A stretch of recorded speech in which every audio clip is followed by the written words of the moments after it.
The morning mist still clung to the mountains as a lone figure walked the quiet streets of Pine Ridge, a German shepherd limping slightly at her side. In her worn Forest Service uniform, scuffed boots, no makeup, and her hair pulled back in a simple ponytail, she looked nothing like someone who had saved countless lives. But that was exactly who Sergeant Abigail "Abby" Winters was, a decorated canine handler whose extraordinary courage remained hidden beneath her unassuming appearance. At least, until the moment a small-town veterinarian made the grave mistake of judging this book by its cover. Before we jump back in, tell us where you're tuning in from. And if this story touches you, make sure you're subscribed, because tomorrow I've saved something extra special for you. The first hints of dawn painted the Cascade Mountains in hues of purple and gold as Abigail Winters made her way down Main Street in Pine Ridge. The small town was just beginning to stir, shopkeepers unlocking doors, the local diners' lights glowing warm against the cool morning air. Unlike the tourists who would later flood the streets in performance gear that had never seen real wilderness, Abby moved with the quiet confidence of someone who had spent years navigating the harshest terrains nature could offer. She wore no emblems of status, no indication of rank or achievement. Her forest green uniform was clean but worn at the edges, practical rather than ceremonial. Her boots, though polished, bore the scars of countless miles traveled through unforgiving landscapes.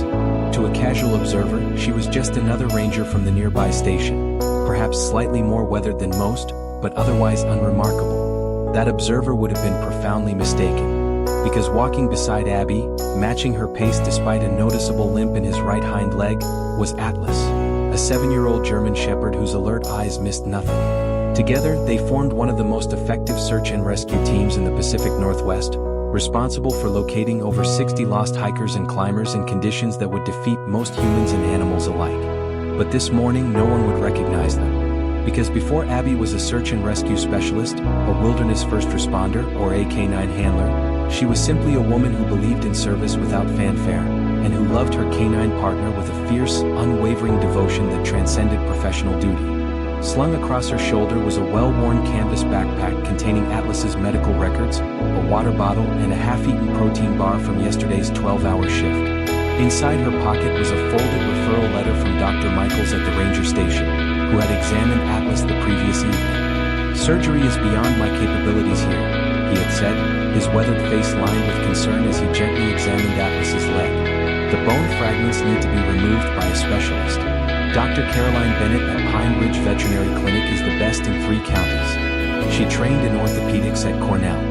Abby turned onto Cedar Lane, where the veterinary clinic stood, a modern building of glass and stone that looked more like an upscale medical practice than the rural vet offices she'd grown up with. A modest sign displayed Pine Ridge Veterinary Clinic in elegant script, with Dr. Caroline Bennett, DVM, below it in smaller letters. But before she could reach the entrance, a distressed sound caught her attention. Beside the clinic's side parking lot, a middle-aged woman in a disheveled sweater and worn jeans knelt on the ground, cradling a small terrier mix that was clearly in distress. The dog's breathing was rapid and shallow, its small body trembling uncontrollably. The woman looked up as Abby approached, her face etched with desperation and fear. "Please," she said, her voice breaking. "Can you help us? My Rusty ate something in the park, he just collapsed suddenly and started shaking. The clinic won't see him without payment up front, and my card was declined." Abby immediately crouched beside them, her trained eyes assessing the dog's condition.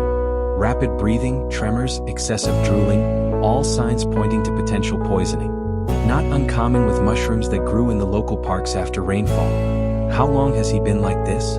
Abby asked, already slipping off her backpack to retrieve her water bottle. "About 20 minutes. I brought him straight here, but the woman choked back a sob. "The receptionist said they can't treat him without payment. I'm waiting for my sister to call me back, she might be able to help with money." Abby's jaw tightened. In her experience, 20 minutes could mean the difference between life and death in emergency situations. She'd been trained never to let bureaucracy stand in the way of saving lives, human or animal. "Stay with him," Abby said firmly. "Keep him as calm as possible. I'm going inside to talk to them." With Atlas still at her side, Abby strode toward the clinic's entrance, her posture shifting subtly from casual to commanding, a change so instinctive she wasn't even aware of it. The glass door slid open to reveal a reception area that resembled an upscale spa more than a veterinary practice. Marble countertops, designer chairs, and modern art adorning the walls. Behind the reception desk, A young woman with perfectly styled hair was typing on a computer. Her name tag read Heather. She glanced up as Abby approached, her expression professionally pleasant but dismissive as she took in Abby's ranger uniform and Atlas's working vest. "Good morning. Do you have an appointment?" Heather asked, her gaze already drifting back to her screen. "No," Abby explained. "But there's an emergency outside. A small terrier with what appears to be poisoning symptoms. The owner says she was turned away because of payment issues." Heather's expression hardened slightly. "Yes, Mrs. Reeves. I've already explained our policy.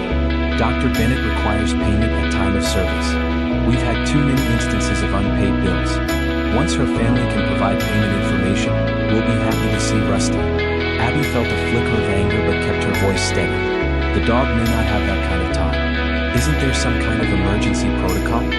"I understand your concern," Heather replied, though her tone suggested otherwise.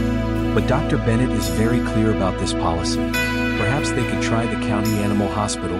It's about 40 minutes from here." 40 minutes that Rusty likely didn't have. Abby had seen what toxins could do to an animal system in far less time than that. "I'd like to speak with Dr. Bennett directly," Abby stated, her voice taking on the calm authority she used during rescue operations. "She's preparing for surgery and can't be disturbed," Heather replied, a note of finality in her voice. "Now, if you're here about your own dog, I'd be happy to schedule an appointment. Dr. Michaels from the ranger station referred us." Abby interrupted. "Atlas needs orthopedic surgery for bone fragments in his hind leg." This caught Heather's attention. She opened a scheduling program on her computer. "Winters, at 9:30? That's not for another hour," Abby explained, the small lie necessary in her mind given the circumstances. "But since we're here, I'd like Dr. Bennett to take a look at the emergency case outside first. Atlas can wait." Heather frowned, clearly caught between protocol and the authority in Abby's voice. "Let me check with Dr. Bennett's assistant," she finally conceded, picking up the phone.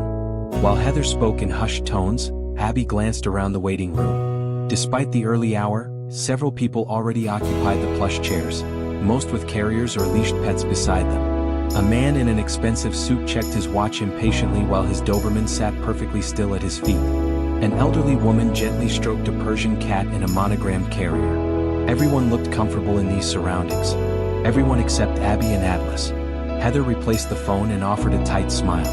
"Dr. Bennett's assistant says they need to maintain the schedule. If you'd like to wait for your appointment, you're welcome to have a seat. We have complimentary coffee and water." Abby remained standing. "And what about the emergency outside?" "As I explained to Mrs. Reeves, once payment is arranged." "I'll cover it," Abby interrupted, pulling out her own credit card. It would strain her already tight budget, but she couldn't stand by while an animal suffered unnecessarily. "Whatever the emergency fee is." Heather seemed taken aback. "That's not necessary. Mrs. Reeves needs to. She needs her dog treated," Abby cut in. "And I'm offering to pay. Is there a problem with that?" The receptionist hesitated, then reluctantly took the card. "I'll need you to fill out some paperwork as the financially responsible party." "Fine," Abby agreed, already turning toward the door. "I'll bring Mrs. Reeves and Rusty in while you get that ready." Minutes later, Mrs. Reeves sat in the waiting room, Rusty trembling in her arms, while Abby completed the necessary forms. The woman's gratitude was palpable, her eyes brimming with tears as she watched a veterinary technician emerge to assess Rusty's condition. "I don't know how to thank you," Mrs. Reeves whispered to Abby. "I get paid tomorrow.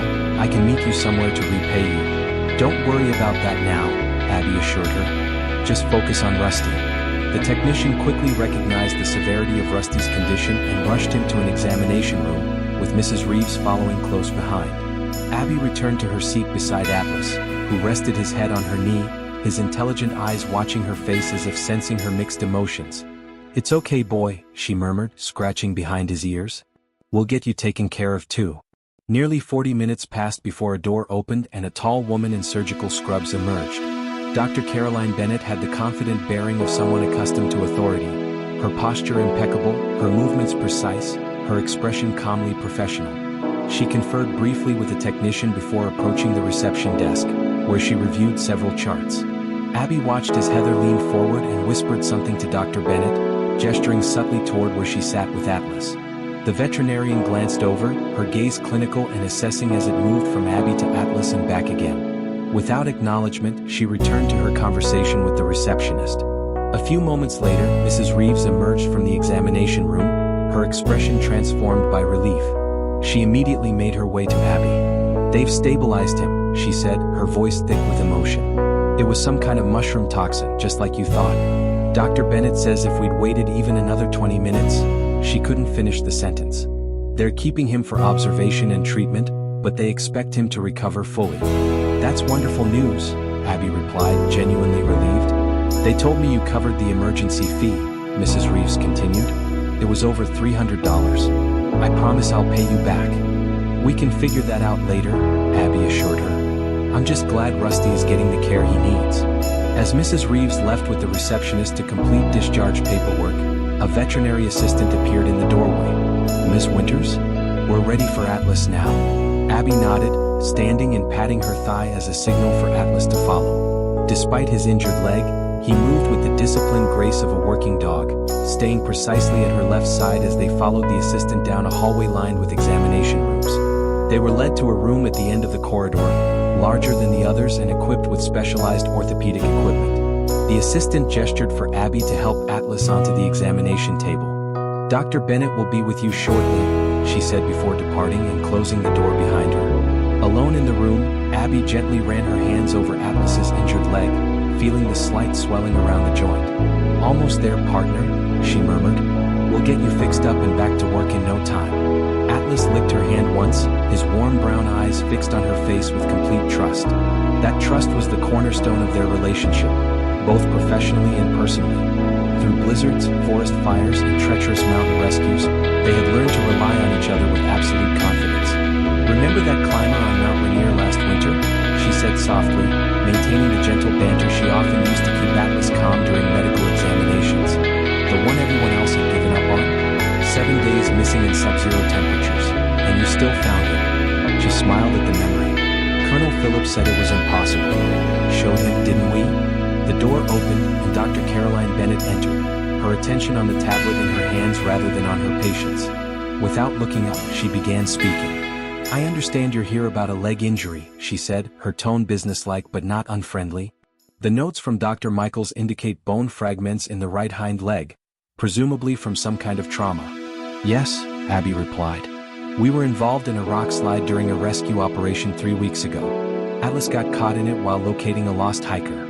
Dr. Bennett finally looked up, her expression neutral as she registered Abby's ranger uniform and Atlas's working vest.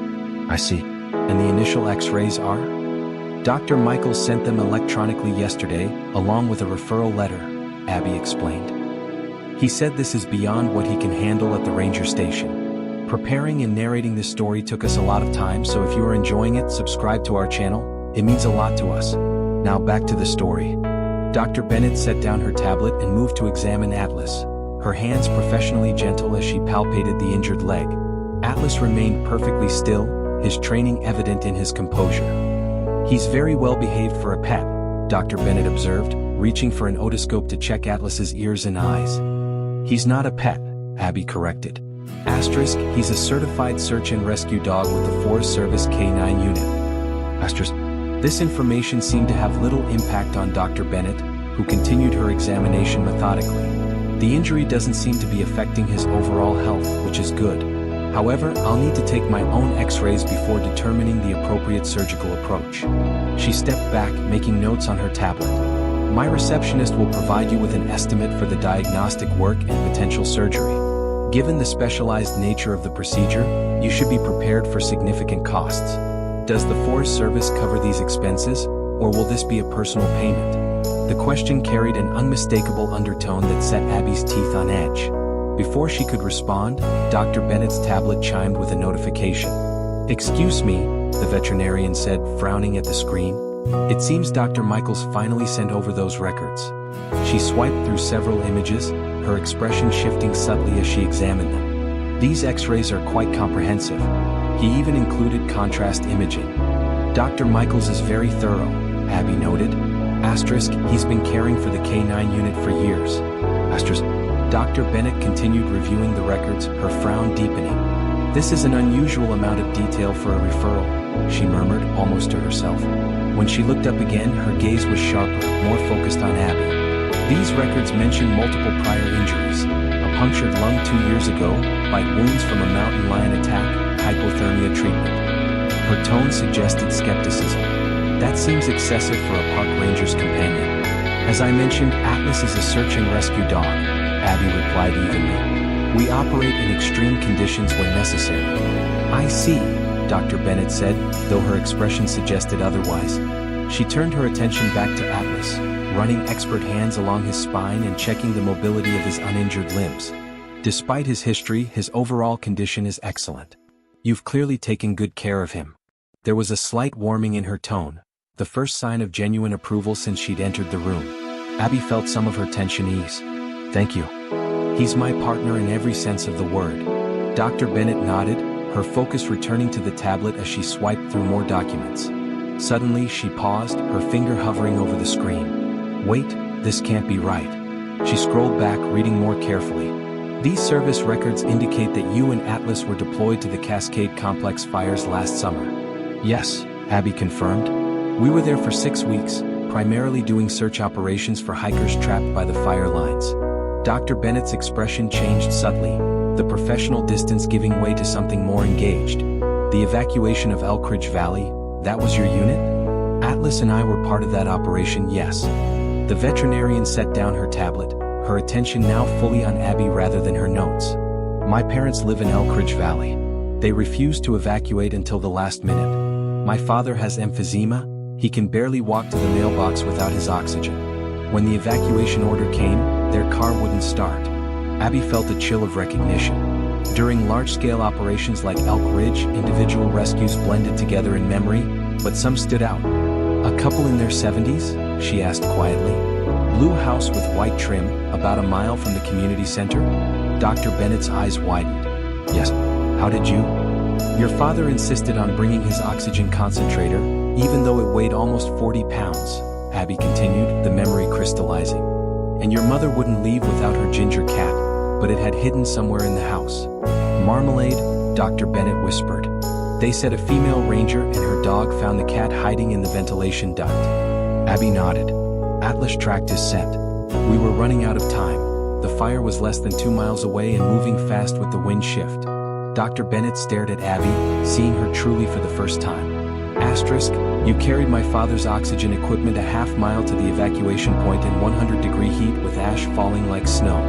Asterisk, that's our job, Abby said simply. My parents said they never got your name. Everything was so chaotic. Sergeant Abigail Winters, she replied. But everyone calls me Abby. Dr. Bennett looked down at Atlas, then back to Abby, her professional demeanor completely transformed. You saved my parents' lives. Both of you did. She reached out and gently placed her hand on Atlas's head. And now you're here because he was injured saving someone else. Dr. Caroline Bennett stood motionless, her composed professional demeanor completely transformed. The realization that the unassuming ranger before her had saved her parents' lives during the catastrophic Cascade Complex fires created a profound shift in perspective. She looked at Atlas with new eyes, not as simply another patient, but as a heroic partner who had risked everything alongside his handler. I need to apologize, Dr. Bennett said, her voice softer than before. I pride myself on treating every patient with equal care, but I've been dismissive, particularly about the emergency case outside. Abby maintained her steady gaze. The terrier is receiving treatment now. That's what matters. No, it's not all that matters, Dr. Bennett countered. The way we treat people matters too. My receptionist informed me that you offered to pay for that dog's emergency treatment yourself. It seemed like the right thing to do, Abby replied simply. Dr. Bennett shook her head, a complex mix of emotions crossing her face. My parents described the ranger who saved them as an angel who refused to give up. They said, even when the helicopter couldn't land because of the smoke, you found another way. She paused. They never mentioned your name, but they described Atlas. Hard to forget. A German shepherd who can locate a terrified cat in a burning house. Abby rested her hand on Atlas's back, drawing comfort from his solid presence. We had excellent training and a lot of luck that day. The wind shifted at just the right moment to clear the landing zone. That wasn't luck, Dr. Bennett said firmly. My father told me how you positioned everyone on that ridge, how you calculated where the smoke would thin based on the wind patterns. He said you stayed until every civilian was evacuated, even though you were coughing so hard from smoke inhalation you could barely speak. The memory of that day returned to Abby in vivid detail. The scorching heat, the roar of approaching flames, the weight of Mr. Bennett's oxygen equipment digging into her shoulders as she navigated the treacherous terrain. Atlas had led the way, his training allowing him to find the safest path even as visibility dropped to near zero. "Your parents were incredibly brave," Abby said. "Your father kept everyone's spirits up with jokes, even though he must have been terrified. And your mother helped that young mother with twins stay calm when one of the babies wouldn't stop crying." Dr. Bennett's eyes widened. "You remember all that? After so many rescues?" Abby nodded. "Every rescue stays with us in different ways." A respectful silence fell between them. Dr. Bennett moved closer to Atlas, her clinical assessment now mixed with genuine reverence as she gently examined his injured leg again. "The damage is significant," she said, her tone shifting back to professional expertise, though now warmed with compassion. "But reparable. The bone fragments have caused some inflammation around the joint, but there's minimal damage to the surrounding ligaments, which is fortunate." She straightened up, making notes on her tablet. "I want to perform the surgery myself today if possible. We'll need to reschedule some appointments, but this takes priority." Before Abby could respond, a knock sounded at the door, and the receptionist, Heather, entered with a folder in hand. "I have the estimate for Ms. Winters," she said, handing the document to Dr. Bennett. The veterinarian glanced at the paperwork, then looked back at Abby. "This won't be necessary," she said, returning the folder to Heather. "Atlas's procedure will be covered under our service animal program." Heather looked confused. "But we don't have a..." "We do now," Dr. Bennett interrupted firmly. "Please inform Dr. Reynolds that I'll need the surgical suite at 11 o'clock instead of 2, and call my next 3 appointments to reschedule." The receptionist hesitated, clearly unused to this departure from protocol, but nodded and left the room. "You don't have to do that," Abby said once they were alone again. Asterisk. "The Forest Service has a medical fund for the K9 unit. It's limited but, asterisk. This isn't charity, Sergeant Winters," Dr. Bennett interrupted. "This clinic has always claimed to serve the community, but we've lost sight of what that really means. Turning away animals in distress because of payment issues? That's not why I became a veterinarian." She shook her head. "My parents raised me better than that." She moved to a cabinet and removed several vials and a syringe. "I'm going to give Atlas a mild sedative to help him relax before surgery. The procedure itself will take about 2 hours, and he'll need to stay overnight for observation." As Dr. Bennett prepared the injection, her movements precise and gentle, she continued speaking. "After my parents were evacuated, my father had a severe respiratory episode from smoke exposure. The doctor said if he'd stayed in that valley even 30 minutes longer, he wouldn't have survived." She administered the injection with expert care, then stroked Atlas's head softly. "When my parents described the ranger and her dog who saved them, I imagined someone different. More impressive looking," Abby suggested with a hint of dry humor. Dr. Bennett had the grace to look embarrassed. "More like the heroic types they show on the news, dramatic rescues with helicopters and spotlights." "Those happen too," Abby acknowledged. "But most of our work is quiet, methodical, and decidedly unglamorous. Reading terrain, tracking signs that most people would miss, making difficult decisions with limited information." As the sedative took effect, Atlas leaned heavily against Abby, his eyelids drooping. She supported his weight effortlessly, murmuring soft reassurances. "He trusts you completely," Dr. Bennett observed. "The feeling is mutual," Abby replied, stroking his fur. "There have been times when following his lead saved my life, even when it went against my own instincts. That kind of partnership takes years to build." Dr. Bennett nodded thoughtfully. "I can see that now." She checked Atlas's vitals, satisfied with his response to the medication. "I need to prepare for surgery, but I'd like to talk more afterward. Would that be all right?" "Of course," Abby agreed. "The surgical waiting area is through the blue door at the end of the hall," Dr. Bennett said. "There's coffee and a place to rest. It's been a difficult morning for both of you." 2 veterinary technicians arrived to transport Atlas to the surgical suite. Abby leaned down, pressing her forehead gently against his. "I'll be right here when you wake up, partner," she promised softly. Atlas's tail thumped once against the table, a quiet but unmistakable gesture of trust. Dr. Bennett watched the exchange with newfound understanding. "We'll take excellent care of him," she assured Abby. "You have my word." As Atlas was carefully moved onto the gurney, Abby felt the familiar tightness in her chest. No matter how many times they'd faced danger, the moment of separation never got easier. The waiting area was empty when Abby entered, a small mercy after the morning's emotional toll. She sank into a chair, finally allowing herself to feel the exhaustion from their pre-dawn start. Yesterday had been spent training new K-9 teams, Atlas pushing through discomfort to demonstrate search patterns, despite his injury. Abby pulled out her phone to update Commander Richards about the surgery but noticed several missed calls from the ranger station. Before she could return them, the door opened. A tall, broad-shouldered man in his 60s strode in, silver hair cropped short, posture rigid with military precision. Colonel James Phillips scanned the room before his sharp gaze settled on Abby. She stood immediately. "Colonel? What are you doing here?" "Tracking down my best team," he replied, his voice gravelly with authority. "When Richard said you took Atlas to Pine Ridge instead of Fort Harrison's vet unit, I got concerned." "Dr. Michaels referred us here," Abby explained. "Dr. Bennett specializes in orthopedics." The colonel gave a curt nod. "How's our boy?" "In surgery now. Prognosis is good, bone fragments in the joint but minimal ligament damage. Recovery time, 4 to 6 weeks." Colonel Phillips frowned. "Not ideal given the circumstances." "What circumstances?" Abby's instincts sharpened. The colonel lowered his voice. "The governor called an emergency meeting. 3 hikers vanished yesterday in the North Cascades. Search teams found their abandoned campsite at dawn, no sign of them."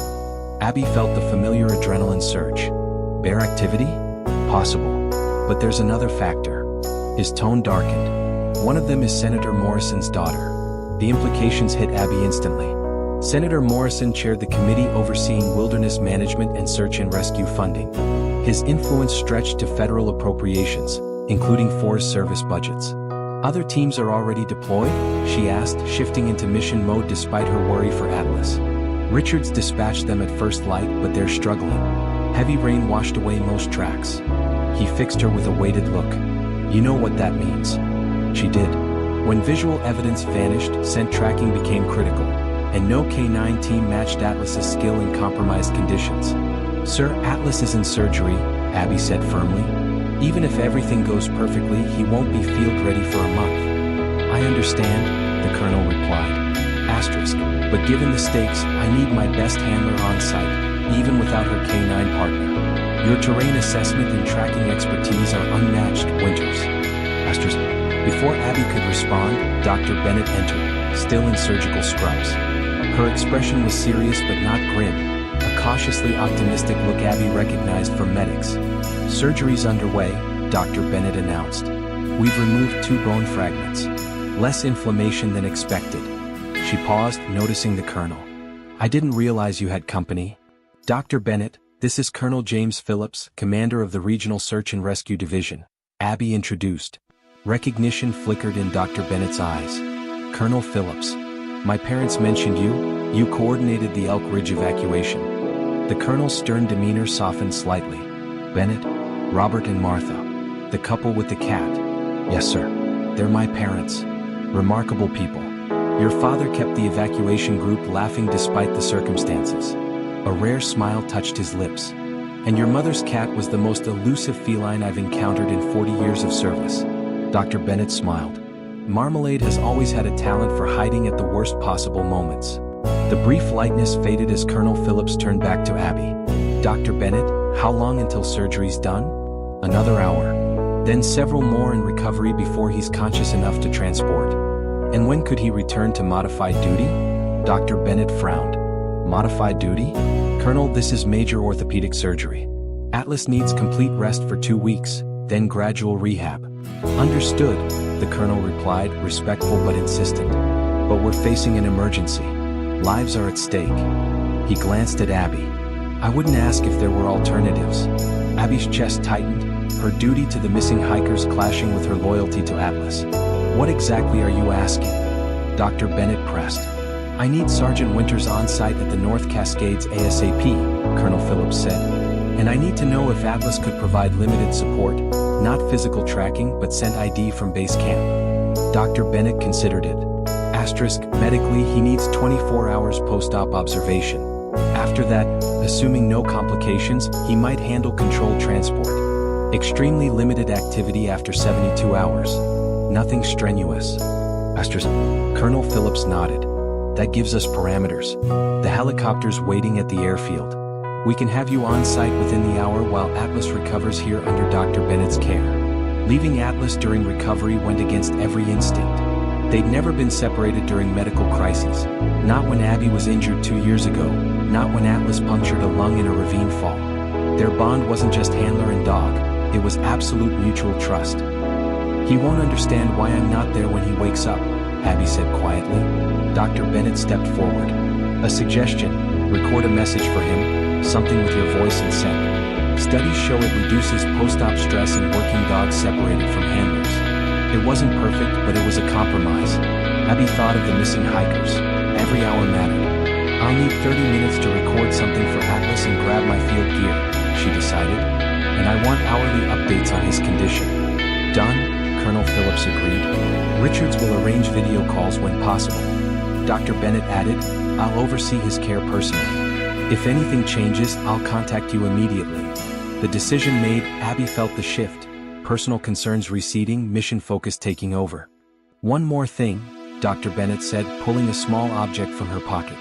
This was embedded near the bone fragments. Recognize it? She handed Abby a jagged stone with dark striations. Black schist, Abby identified. Found primarily on Craggy Peak's eastern slope. She looked up. This confirms Atlas's injury happened during the men rescue rock slide. The colonel nodded grimly. The same rescue where he located the hiker 30 minutes before the second slide would have buried him. Dr. Bennett stared at the fragment. He was already injured when he found that hiker? That's what we suspect, Abby confirmed.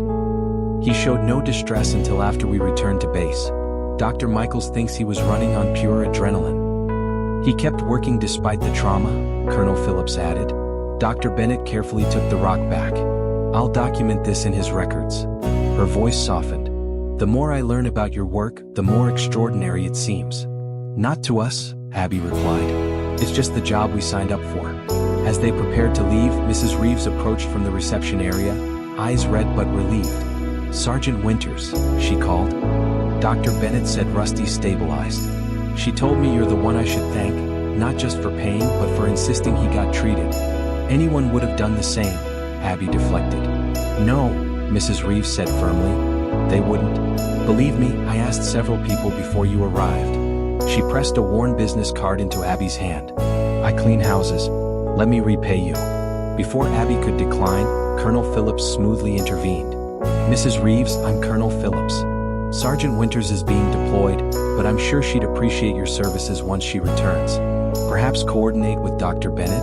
Mrs. Reeves nodded eagerly before hurrying back to Rusty. You've made quite an impression in a short time, the colonel observed as they left. Not surprising, but noteworthy. Abby glanced back at the clinic.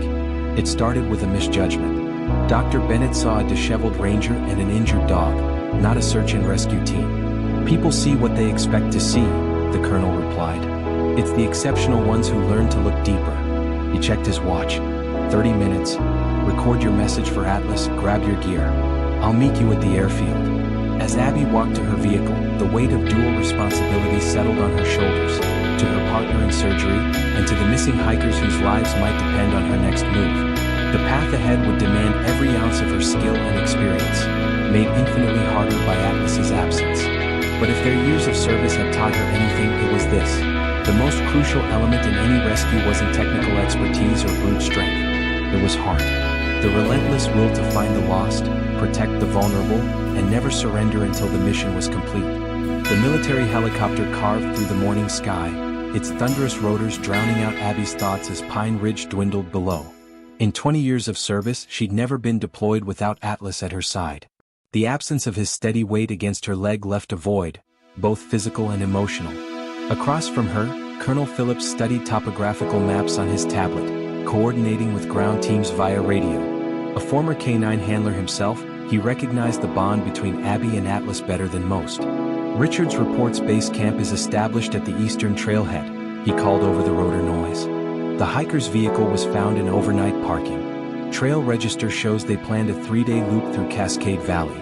Abby nodded, already running scenarios. When did the rain start in that sector? Around 2,100 hours yesterday. Ended at 0400. That complicates things, Abby noted. Scent particles will have sunk deeper into the soil.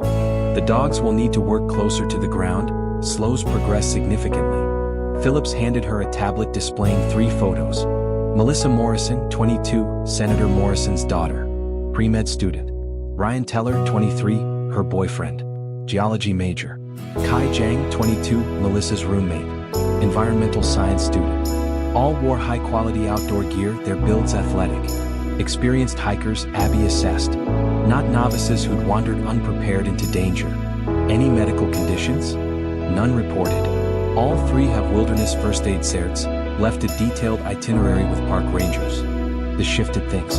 Most missing hikers fell into predictable categories: unprepared adventurers, reckless thrill seekers, or seasoned outdoors folk caught by freak accidents. This doesn't fit, Abby said. With their experience, they should have handled emergencies or stayed together. Phillips's jaw tightened. Exactly what worries me. Their campsite was orderly, no signs of panic. But 3 skilled hikers don't just vanish. What was at the site? 3 packed backpacks, sleeping bags, half-cleaned cookware. Phones useless out there. Morrison's journal, updated through yesterday afternoon. He paused. One odd detail. Teller's geology tools were scattered near his tent, including labeled rock samples. Abby filed that away. In searches, trivial details often prove critical. Search perimeter? Asterisk, 5-mile radius from camp. Teams are covering trails, water sources. 2K 9 units north, 1 south. Climbers checking the eastern ridge drop-off. Asterisk. The helicopter descended toward a clearing buzzing with activity. Orange-vested searchers. K9 teams gearing up. Satellite techs establishing comms. You'll coordinate from base camp, Phillips said as they landed. Your terrain assessment skills are key, especially post-rain. The assignment to strategize rather than search rankled, but Abby understood. Without Atlas, her value lay in directing others. Captain Maria Delgado, a silver-streaked veteran who'd worked with Abby for years, met them at the landing zone. Her greeting held both professionalism and unspoken empathy. Sergeant Winters. Heard about Atlas. How is he? In surgery. Prognosis is good. Delgado nodded, shifting smoothly to mission focus. Asterisk, teams have been out since 0600. No signs yet, but we've flagged high-interest zones. Asterisk. She led them to the command tent, where a large map bristled with colored pins marking search grids, team positions, and the abandoned campsite, a red marker near Crystal Creek. Their itinerary had them heading northwest toward Evergreen Pass today, then looping back along the ridge, Delgado explained. Abby's eyes traced the terrain. Northwest meant rugged country with stream crossings, now treacherous after the storm. Water levels at these crossings? She asked, pointing. 2 are passable but high. The third, Delgado tapped a spot 3 miles from camp, is now Class 3 rapids. Normally a gentle flow. That forced a decision, turn back or detour. What's the off-trail terrain east of there? Phillips zoomed in. Asterisk, dense forest, moderate undergrowth. Multiple ravines, 30 to 50-foot drops. An old logging road runs parallel to the creek before veering east. Asterisk. Abby's finger followed the contour lines, reading the land story. If they tried bypassing the crossing east toward the road in the dark, they'd hit these ravines. Rain would have made the ground unstable. She didn't need to spell it out. A fall in that area with no cell service and thick canopy blocking aerial views could trap even experienced hikers. Redirect Team 2 here, Abby decided, marking a zone 2 miles east of the impassable crossing. If they detoured around the water, this is the highest risk area. Delgado nodded. I'll radio Martinez. His team has Ranger, good dog, but... She trailed off. Not Atlas, Phillips finished. But Ranger trained with him last summer. Picked up some of his techniques. As the search teams adjusted their approach based on Abby's strategic assessment, her phone buzzed with an incoming message. Her pulse quickened when she recognized Dr. Bennett's name. The text brought welcome news. Atlas had come through surgery successfully and was now in recovery with strong vital signs, promising to send video once he became more alert. A wave of relief temporarily eased the tension that had been building since their forced separation. Abby quickly typed a response, requesting they play the pre-recorded message when he began waking to help keep him calm.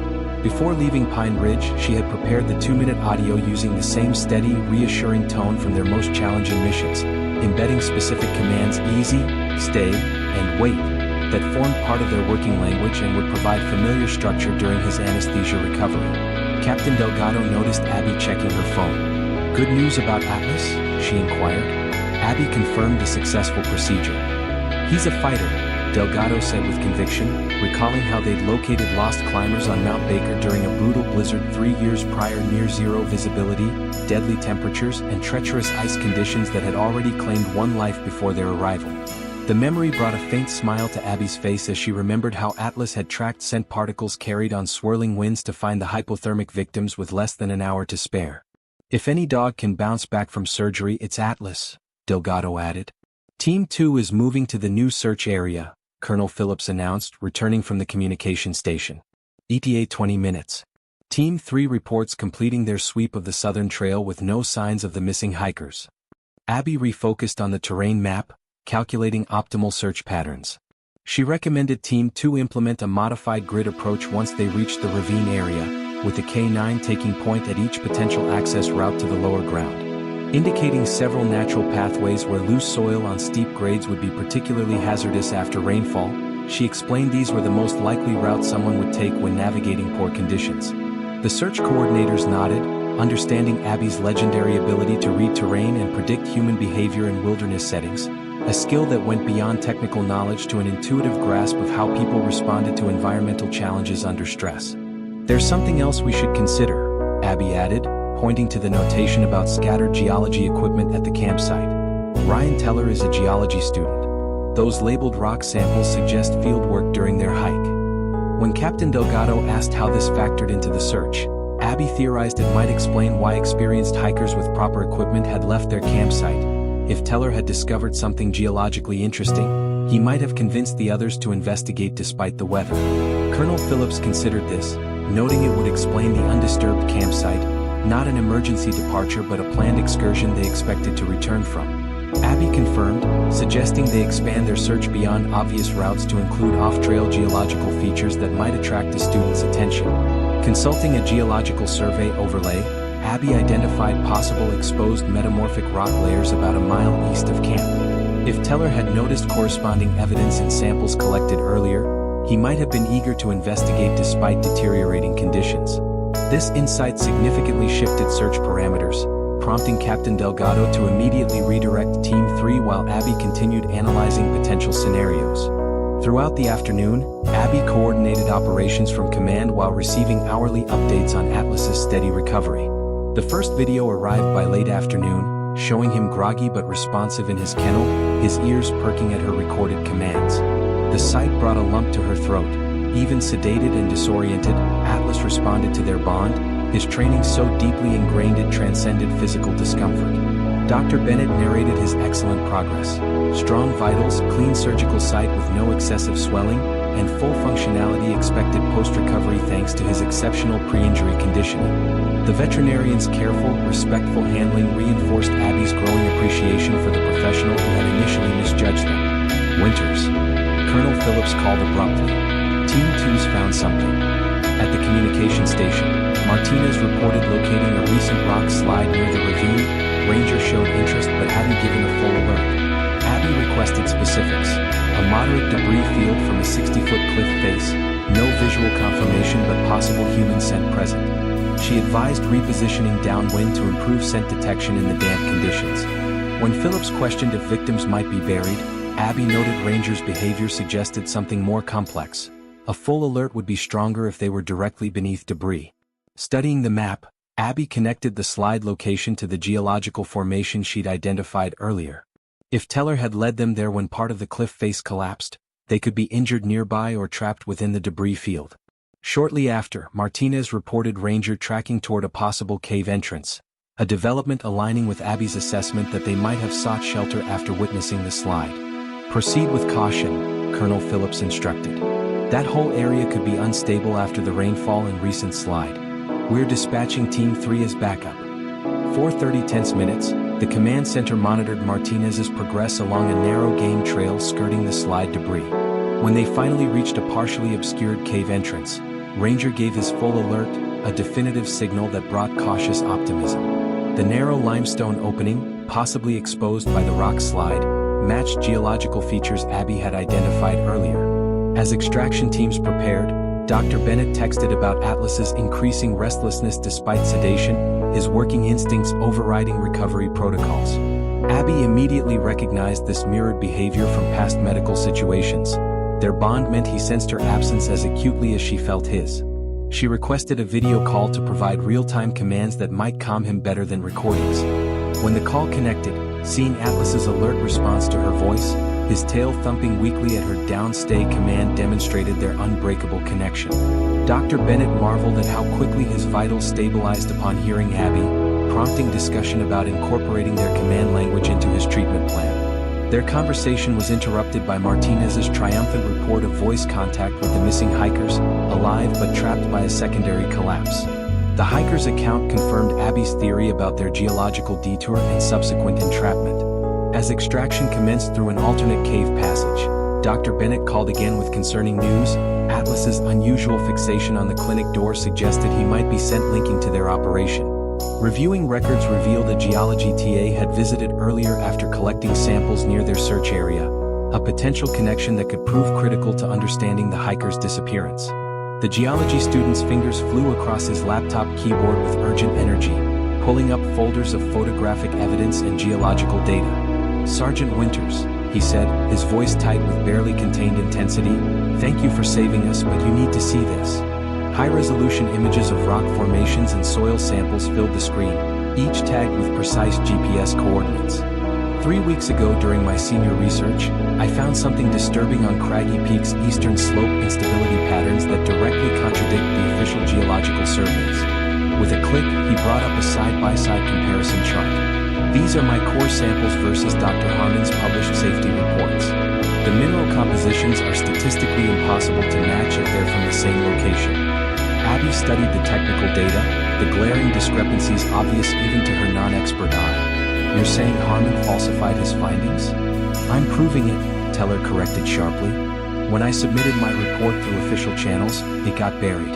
My advisor warned me about making accusations against an established scientist without ironclad proof." He switched to a regional map dotted with markers. "That's why we came out here. Melissa's father chairs the Senate Environmental Committee. She thought he could force action with undeniable evidence." This wasn't just a casual cave exploration, Abby realized aloud. "No," Teller confirmed. "We found the same anomalous schist formations I documented at Craggy Peak, evidence of an undocumented fault network. Multiple trails currently rated as safe are actually ticking time bombs, especially after heavy rains like we just had." The implications hit Abby like a physical blow.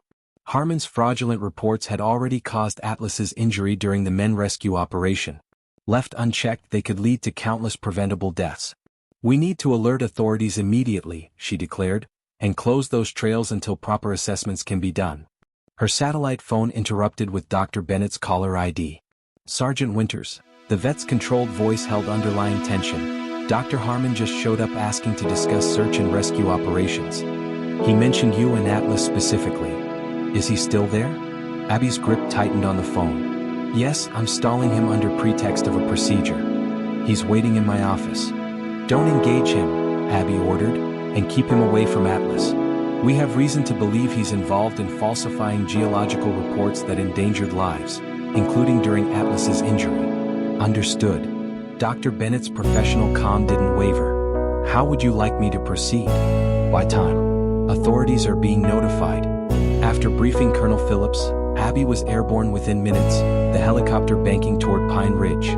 What began as a simple vet visit had unraveled into a life-threatening conspiracy. Once again, Atlas's uncanny instincts had revealed connections invisible to human perception. At the clinic, sheriff's deputies had already detained Harmon. "He tried wiping his tablet when we arrived," Dr. Bennett reported, "but they recovered it intact."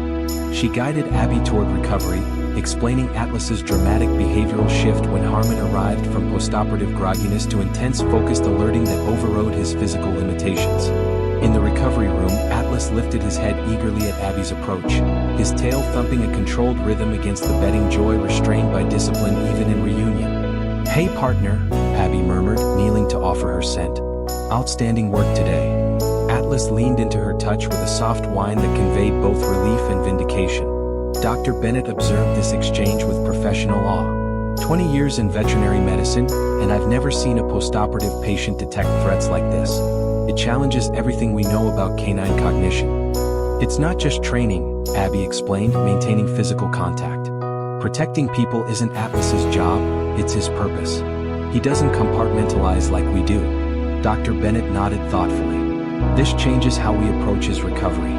Traditional protocols assume complete disconnection from work, but for Atlas, that might be psychologically detrimental. Sheriff Diaz arrived with updates. Harmon's tablet revealed damning correspondence about falsifying geological reports for financial gain. A development company had been paying him to keep dangerous trails open, preserving adjacent land values. Your dog deserves a medal, the sheriff told Abby. Without this discovery, we'd be counting bodies come hiking season. Dr. Bennett later presented an innovative rehabilitation plan that incorporated Atlas's working commands into recovery exercises. He's not a pet healing from surgery, she explained, but a professional temporarily sidelined. The plan reframed healing as a mission, with phased objectives respecting both physical limits and psychological needs. Colonel Phillips called with updates. Independent experts had verified Teller's findings, emergency closures were underway, and Senator Morrison was proposing the Atlas Protocol, legislation mandating independent verification of geological safety reports. The Forest Service had granted Abby 2 weeks leave specifically for Atlas's recovery, an unprecedented accommodation. As night fell, Abby kept vigil beside Atlas's kennel, reflecting on the day's improbable journey from dismissal to redemption. Dr. Bennett's text about their first emergency fund patient, an injured stray treated without hesitation, confirmed the ripple effects of their difficult morning. Sometimes, Abby mused as sleep claimed her, the most important rescues weren't of people, but of integrity itself. Dr. Bennett looked up from her examination with sincere admiration in her eyes. His baseline physical condition is extraordinary. Most dogs would show far more inflammation at this stage post-surgery. We maintain an intensive conditioning program, Abby explained. Precision nutrition, targeted strength training, and recovery protocols even during off-mission periods. In search and rescue work, peak physical readiness often determines whether we bring someone home alive.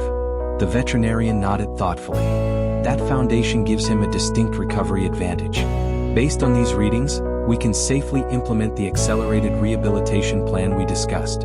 She produced a tablet displaying a meticulously structured 3-phase program that seamlessly integrated Atlas's operational training with therapeutic exercises. Phase 1 focuses on cognitive engagement without physical strain, Dr. Bennett outlined. Phases 2 and 3 gradually reintroduce mobility using modified versions of his field commands. By week 4, we can begin controlled field exercises with joint stress monitoring. Abby reviewed the plan with a professional's critical eye. This is exceptionally thorough. You've incorporated nearly all our standard command protocols. I studied Forest Service rehabilitation papers last night, Dr. Bennett admitted. Adapted their framework to Atlas's specific surgical requirements. This bespoke approach, blending veterinary science with working dog psychology, marked a dramatic evolution from their initial clinical reception, where Atlas had been treated as just another patient rather than the highly trained professional he was.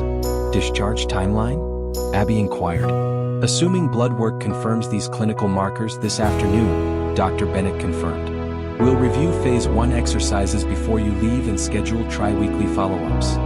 She hesitated, then added meaningfully, I've also arranged mobile veterinary visits if transport becomes difficult. Given Atlas's role in exposing Harmon's fraud, his recovery is this clinic's top priority. As Dr. Bennett departed for the lab, Colonel Phillips called with explosive updates. Federal raids had uncovered a multi-state conspiracy involving falsified geological reports across 7 high-traffic wilderness areas, all now temporarily closed for reassessment. Senator Morrison was personally overseeing the investigation, with Teller consulting due to his geological expertise. The senator extends personal gratitude, Phillips added, his typically gruff voice softening. His daughter described how you coordinated the search while Atlas was in surgery. Abby relayed the update to Atlas, whose alert posture confirmed his comprehension despite medication. We stumbled into something massive, partner, she murmured. His slow blink acknowledged the understatement. Routine missions evolving into critical operations was their norm. Mid-morning brought Mrs. Reeves, the terrier owner, bearing a basket of homemade muffins. Rusty's fully recovered, she announced, gesturing to the clinic's new emergency care policy displayed prominently in the waiting area. Inspired by you, Heather said. No animal turned away regardless of payment ability. Dr. Bennett returned with stellar blood work. Let's review your home therapy protocols, she said, demonstrating scent puzzles and cognitive games to maintain Atlas's operational sharpness during healing. The goal is preserving psychological well-being while his body recovers. By discharge, Atlas wore a custom protective vest and mobility harness. Dr. Bennett handed Abby a comprehensive binder with 24/7 emergency contacts. My personal cells included, call anytime, day or night. The automatic doors parted to reveal an unexpected gathering. Phillips, Delgado, Mrs. Reeves with Rusty and community members. Word travels fast, Phillips remarked. People wanted to honor the team that exposed Harmon's scheme. This spontaneous show of support, no medals or ceremonies, just heartfelt presence, resonated deeper than official accolades ever had. As they carefully loaded Atlas into the modified vehicle, Dr. Bennett reflected quietly, 15 years practicing, and yesterday taught me veterinary medicine's true meaning. Growth often comes through discomfort, Abby replied.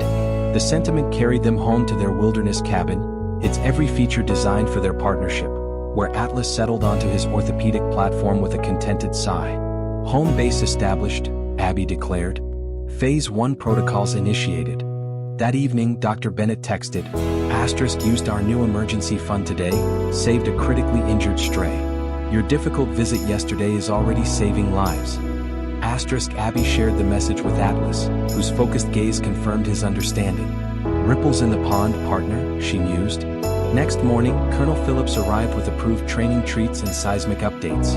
The proposed Atlas Protocol legislation would mandate independent geological verification nationwide. 15 compromised areas identified so far, he reported gravely. What began as routine surgery had catalyzed systemic protections for countless future wilderness visitors, perhaps their most far-reaching rescue yet.